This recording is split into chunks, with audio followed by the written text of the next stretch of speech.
You know, as those piano chords fade out, it's hard not to feel a certain kind of warmth. Yeah, absolutely. It's Wednesday, April 1st, 2026, and we are stepping into a deep dive that looks directly at that exact feeling. I mean, imagine all the people living life in peace. It's a beautiful sentiment. It really is. We all know the song. Right, but the sources sitting in front of us today make a rather blunt, honestly unromantic counter-argument to John Lennon, and that is, sentiments alone cannot disarm a nuclear warhead. No, they can't. Sentiments do not stop a global crisis. And that's the stark reality presented in these materials. I mean, we live in a highly interconnected nuclear-armed world. Very much so. Ongoing conflicts are, constantly threatening to destabilize our economic grids, our energy sectors, our food systems. The risk of humanitarian catastrophes isn't just theoretical anymore, it's escalating. Yeah, it's right on our doorstep. Exactly. So the underlying premise of our source material today is that to actually achieve world peace, humanity needs far more than just a hopeful song. We need a precise, mechanistic understanding of human behavior and the practical tools to change it on a global scale. And that is exactly our mission for this deep dive. We're unpacking a really sweeping set of texts today detailing Dr. Parag Jasani's Heal the World project. That's a massive project. Huge. We'll be looking at his DAOs model and pulling from his forthcoming book, Mind, a User Manual. And when I say sweeping, I really mean it. We're talking about claims that Dr. Jasani has mechanistically decoded the human mind, solved the ultimate mystery of consciousness, and get this, created a scalable framework to essentially engineer global harmony. It is an incredibly ambitious synthesis. I mean, what we're looking at in these texts spans evolutionary biology, quantum physics, theology, and even global business franchising. Which is a wild combination. Right. But I think it's crucial to establish right up front for you listening, our role here today is to act purely as impartial guides. Yeah. We are exploring the architecture of these fascinating claims, mapping out how the framework connects these incredibly diverse fields. We're not endorsing the claims as absolute truth, but rather, trying to understand the underlying logic of what's being proposed. Okay, so let's unpack this, because to understand how anyone could supposedly engineer world peace, we first have to look at how Dr. Jasani arrived at this model and why he completely abandoned traditional philosophy. Right, that's a big pivot. Yeah. According to the text, he spent 15 years trying to decode the human mind. And living in India, he had access to a massive wealth of ancient spiritual resources. But ultimately, he ended up throwing them all out. He did. And the framework explains that the more time he spent studying those spiritual resources, the more confusing they became. Oh, really? Yeah, they were filled with multiple, often contradictory explanations regarding human nature. And, more importantly, from a rigorous scientific standpoint, they were non-falsifiable. Meaning you can't test them? Exactly. You cannot definitively prove or disprove them through evidence or experiment. And because science itself hasn't even agreed on a universal definition of what the mind actually is, Dr. Jasani felt he had to start completely from scratch to find a reliable foundation. That makes me think of, well, it's like trying to build a car using 50 different instruction manuals written by 50 different mechanics who just vehemently disagree with each other. That's a great analogy. Right. Eventually, you just have to toss all the manuals in the trash and look at the raw physics of the engine. And his engine, the foundation he chose for this model, was strictly Charles Darwin's logic of natural selection. Backed by a 100 million year fossil record. Yeah.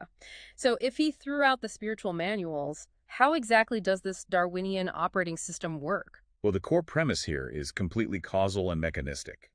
It is not driven by any beliefs, opinions, or hypotheses. Not even the author's own beliefs, according to the text. The logic goes like this. If the physical body evolved entirely through the rigorous, survival-driven process of natural selection, then the brain is obviously a product of that exact same process. Makes sense. Right. Therefore, the mind, which is generated by a specific system operating within the brain, must also strictly follow those exact same evolutionary requirements. So we are essentially just biological machines. Under this framework, yes. And he calls this the DOS model, which stands for Dichotomized Operating System model. What exactly is the dichotomy there? What's split? The dichotomy refers to the split between the physical hardware, so the tangible neurons and synapses of the brain, and the functional software, which is the unseen operating system running the mind. Got it. Hardware and software. Exactly. And establishing that the mind is just a biological operating system leads us directly to what might be the boldest claim in this entire stack of sources, demystifying the ghost in the machine. The soul. Yes. This brings us to what philosophers call the hard problem of consciousness. Which is basically the mystery of why and how we have subjective experiences. Right. How does a biological lump of tissue create the profound feeling of being you? For thousands of years, this has been an unsolvable puzzle. But Giussani's framework claims the DOS model solves this hard problem in exactly 4 sentences. Wait, 4 sentences? 4 sentences. That is a heavy claim to make about a thousands of years old mystery. I mean, walk me through the logic of those 4 sentences. How does he supposedly solve it? Okay, so the architecture lays it out sequentially. First off, the self, that inner voice you refer to when you say I, me, and myself, is not a magical or mystical entity, but a permanent functional component of the brain's dichotomized operating system. Okay, so it's a feature of the OS. Exactly. Second, this component is completely non-physical. It has no mass, no weight, no smell, and occupies 0 physical space. Well, obviously, yeah, it's just code, essentially. Right. Third, because the traditional scientific method historically relies on measuring physical properties, it was inherently incapable of detecting this purely functional component. Because you can't weigh software on a scale. Exactly. And fourth, due to this historical inability to detect it with physical instruments, humans misinterpreted this unseen functional director as a mystical soul, Atma, or spirit. Wow. Okay, here's where it gets really interesting, because I have to push back on this. Go for it. If the model proves we're just biological machines running a strict evolutionary operating system based on survival, how does the text simultaneously claim to prove absolute free will? It's a tricky one, yeah. Isn't that a total paradox? I mean, if I'm just running ancient evolutionary code, how am I the one actually making a choice? This raises an important question, and that paradox is actually the cornerstone of the model's unique approach. The framework asserts that the DOS model has successfully decoded the exact non-conscious mechanisms behind our thoughts, our emotions, our moods, and our desires. And all of these originate in the non-conscious part of the brain. They process environmental information, but natural selection had a distinct problem. It had to assign ultimate authority to something to actually finalize a decision based on that processed information. So the non-conscious brain acts like, I don't know, a bunch of analysts handing a report up the chain of command, but it still needs an executive officer to pull the trigger. That's a perfect way to put it. The evolutionary requirement necessitated an autonomous agent to form intentions and execute them. And that agent is the self. Interesting. Yeah. Natural selection assigned this non-physical functional component the ultimate authority to make free will decisions. So you are entirely responsible for your choices, but your capacity to make those choices is fundamentally a functional mechanism built by evolution to optimize survival. Man, that reframing is massive. It completely changes how you view your own autonomy. It really does. And because the model claims to have discovered the actual mechanical causation of the self and free will, it positions itself as a major disruptor to existing academic fields. I mean, it takes direct aim at modern neuroscience. It definitely does. The text offers a very specific critique of neuroscience today, describing it as being limited to correlational explanations. Correlational explanations. What does that mean in this context? What that means is neuroscientists can put someone in an fMRI machine and see that when a person feels fear, a specific cluster of neurons lights up. That is a correlation. We know where it happens. Okay, I follow. But observing patterns in brain activity doesn't explain how the system functions as a whole to actually produce that subjective feeling of fear. Right. It's like staring at a glowing computer monitor, watching pixels change colors, and trying to guess how the silicon microchip inside is actually computing the data. You can see the result, the pixel turns red, but you don't have the source code that told it to turn red. And the DOS model is claiming to be the source code. It claims to provide the missing causation that neuroscience lacks. That's the claim. The model proposes that it can fill that gap by introducing causation to uncover the underlying mechanisms, and then it can partner with neuroscience to rigorously test and validate those mechanisms through correlations. That's a bold partnership to propose. And it gets bolder. In doing so, the framework claims it will entirely eliminate the need for the philosophy of mind. Wow.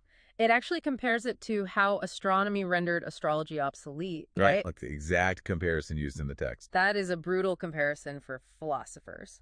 But I have to wonder, how does he validate these claims? We are talking about mechanisms that supposedly baffled some of the greatest minds in human history. Oh, absolutely. The text specifically name drops Benjamin Franklin, Sigmund Freud, Albert Einstein, and Daniel Kahneman. How does this model supposedly crack what Kahneman couldn't?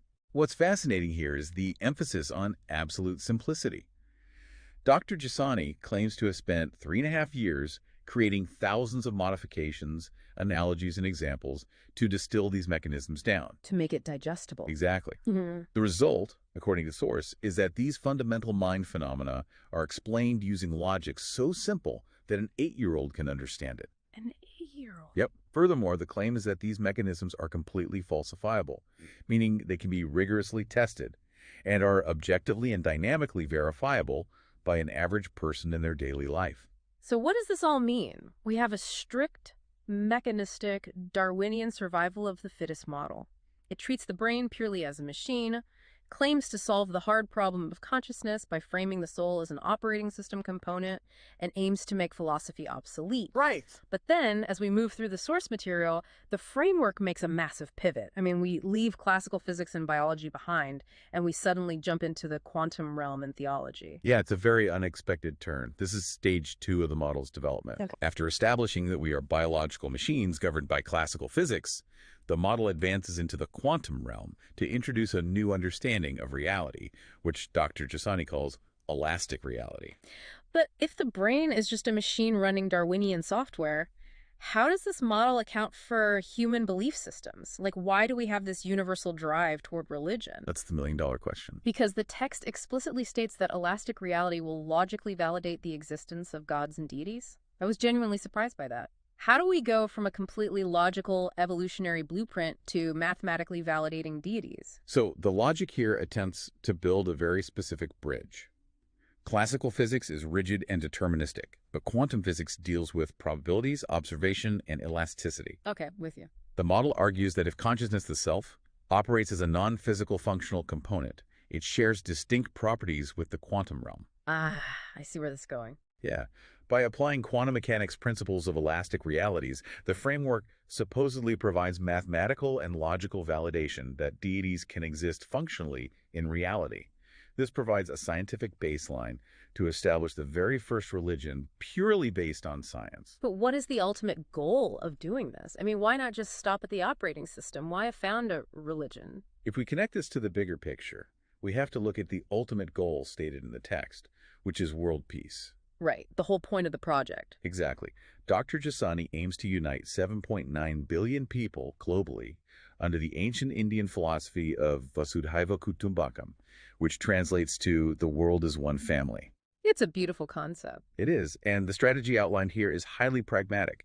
A purely scientific paper outlining a biological operating system might reach academics, but it won't unite nearly 8 billion people. Right, because humanity is incredibly diverse in its beliefs. Most people don't read scientific papers for comfort or guidance. Precisely. By establishing a science-based religion, the project appeals to both the non-religious and the religious. Okay, how so? Well, for the non-religious, it offers a rigorous scientific foundation. Everything is grounded in quantum logic. But for the religious, it allows them to retain their diverse cultural practices by rationalizing them through this new underlying quantum ideology. So nobody has to give up their specific rituals. Exactly. It effectively merges science and faith to promote the motto, one for all for one. Okay, so he wants to spread this highly complex, supposedly universally unifying ideology to 7.9 billion people. And to do that, the sources outline what I found to be a pretty jarring but undeniably practical delivery mechanism. Jarring is a good word for it. We are reading about decoding the ultimate secrets of the universe to save humanity from nuclear annihilation, and it's structured as a scalable work-from-home franchise opportunity. It is a striking contrast. But again, if we look at the mechanics of the proposal, profound knowledge only works if it is genuinely accessible. The Heal the World project relies on a massive global business model. The text outlines a franchising system where tech-savvy intellectuals, basically people passionate about making a meaningful impact, are engaged to deliver assisted personal training to the non-tech savvy masses. And it touts multiple revenue streams, strong long-term profitability, and sustainable livelihoods for people around the world, specifically noting it can be done on a work-from-home basis. Very modern approach. Yeah, they even mention a weekly Zoom broadcast every Saturday to introduce the DOS model. Sitting on a Saturday Zoom call to learn the secrets of the universe feels incredibly corporate. It does feel very corporate, but the framework views this corporate structure as a necessary engine. I mean, Hmm. you simply cannot distribute a global educational paradigm without infrastructure and financial incentives. You need a distribution network. Exactly. Monetizing the model provides the fuel needed to rapidly spread this understanding. And what exactly are they spreading? The text claims that understanding just one simple evolutionary requirement decoded by this model is single-handedly responsible for dismantling pride, arrogance, superiority complexes, flattery, criticism, jealousy, and insult. Okay, walk me through that. How does an abstract operating system model actually stop me from being mad at my neighbor? Because those emotions lie at the root of conflicts, whether it's an argument between a husband and wife or a war between two nations. How does understanding the machinery dismantle the actual feeling? Let's map it out. Imagine you're at work, right? Okay, I'm at work. And a coworker gets a promotion you really wanted. Oh, man. Immediately, you feel a massive wave of jealousy. Your chest tightens, you're angry.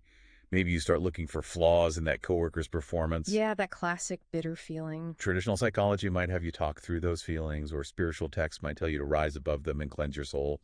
Which is way easier said than done when you're just fuming at your desk. Exactly, because those approaches often treat the jealousy as either a personal feeling or a spiritual blemish. Mm, But Giussani's framework steps in and says, hold on, let's look at the source code. okay.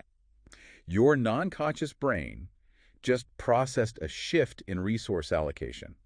Evolutionarily, fewer resources mean a lower chance of survival. So the biological operating system sounds an alarm. Wow. And that alarm is what you experience subjectively as jealousy. So it's just an error message on a dashboard? It's a low fuel warning light, nothing more. Once the self, that executive officer we talked about, understands that this feeling is just an archaic line of survival code firing off, the feeling loses its mystical power over you. You realize you aren't fundamentally a jealous person. Right. Your hardware is just running an outdated subroutine. The franchise business model is simply the vehicle designed to deliver that specific aha moment to every person on Earth in their own language. It is a wild journey to map out. I mean, we started with a strict Darwinian approach to the brain, throwing out centuries of spiritual texts to look at the mind purely as a biological operating system. Yep.